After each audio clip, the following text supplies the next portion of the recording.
What's going on? It's a rainy day, and I'm just kind of cruising with the boys here. This is the location of the original Fender factory here in Fullerton.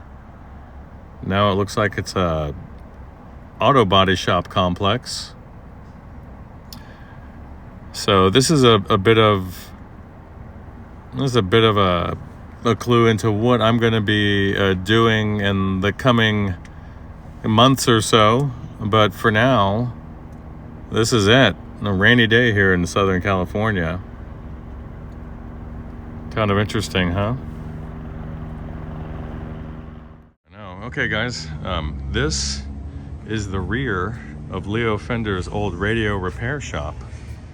And there's a mural of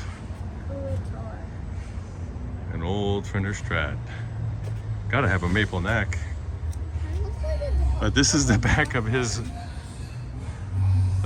old radio repair shop. Let's go around the front and I'll show it to you. This here's a storefront for Leo Fender's old radio repair shop. How cool is that? You used to just walk right through there to get your radio worked on. This is where it all started. I'm gonna come back here during the daylight. And how much years old is that? Really old, buddy.